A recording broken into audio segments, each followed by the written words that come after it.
Shalom à tous les frères et sœurs en Yehoshua Mashiach, notre Seigneur Jésus-Christ.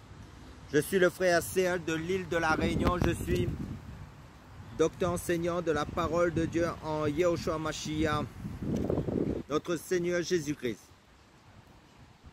Salutations à tous les frères qui sont en Europe, en Asie, en Afrique, en Congo, Kinshasa, que ce soit en Côte d'Ivoire, au Cameroun, que ce soit en Amérique du Sud, que ce soit au Brésil, en Uruguay, que ce soit dans l'Amérique du Nord, que ce soit en France, en Espagne, au Portugal, en Angleterre, en Italie. Soyez tous les bienvenus. Bienvenue aussi à toutes les nouvelles personnes qui se connecteront à ma chaîne. Et bienvenue aussi à toutes les personnes que je n'aurais pas nommé leur pays qui se trouveraient connectées sur ma chaîne. Pour introduire un peu sur ma chaîne, nous faisons que parler de la parole de Dieu, de Jésus-Christ, notre Seigneur Yehoshua Mashiach, car la Bible est christocentrique, tout est centré sur le Seigneur Jésus-Christ pour le salut de notre âme. Pour maintenir les frères éveillés spirituellement, pour consolider, pour affirmer, pour fonder les frères quand Jésus-Christ, pour semer la parole de Dieu dans la vie des personnes qui n'ont pas encore entendu le message de la bonne nouvelle de l'évangile de Christ pour le salut de leur âme. Donc nous allons prendre un passage concernant l'évangile de Luc chapitre 6 verset, l'évangile de Luc chapitre 4 plutôt verset 6 à 8 qui nous dit, le diable dit à Jésus, je te donnerai toute cette autorité ainsi que la gloire de ces royaumes, si donc tu te prosternes devant moi, elle sera toute à toi. Jésus lui répondit, il est écrit, tu rendras hommage au Seigneur ton Dieu et tu le serviras lui seul. Amen, alléluia. Satan a déjà tenté Jésus par la convoitise de la chair selon 1 Jean chapitre 2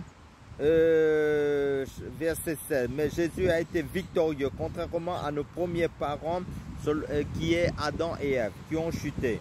Le diable va maintenant le tenter par la convoitise des yeux. Pour cela, il le mène sur une haute montagne et lui montre le magnifique spectacle qui s'étend à ses pieds. Satan prétend effrontément que tout ceci lui a été donné et qu'il en dispose à son gré. C'est un mensonge, mais Jésus ne le relève pas. Il ne discute pas avec Satan, mais lui répond toujours par la seule autorité de la parole de Dieu. Il est écrit. Amen. Satan veut que Jésus lui rende hommage en croyant ces mensonges plutôt que la parole de Dieu. Adam et Ève avaient mis l'autorité de Dieu au-dessous de celle de Adam et Ève avaient mis l'autorité du diable au-dessus de celle de Dieu. Ils lui avaient ainsi de façon implicite rendu hommage dû à Dieu. Devant un fruit beau et appétissant, ils avaient succombé à la convoitise des yeux. À la convoitise des yeux, Satan tente Jésus en lui montrant toutes les beautés de la terre. Jésus sait qu'il recevra un jour la terre et entière et qu'il y régnera comme roi suprême, selon le psaume chapitre 2 verset 8. Mais ce n'est pas Satan qui lui donnera son royaume, c'est Dieu. Alors comment Jésus rendrait-il hommage à Satan, lui dont toute la vie est consacrée à Dieu? Jésus, l'homme parfait, est soumis à Dieu seul. Amen, alléluia. Soyons soumis qu'à Dieu seul. Frères et sœurs, car Jésus revient prendre son église sans tache ni ride dans la sanctification et la paix.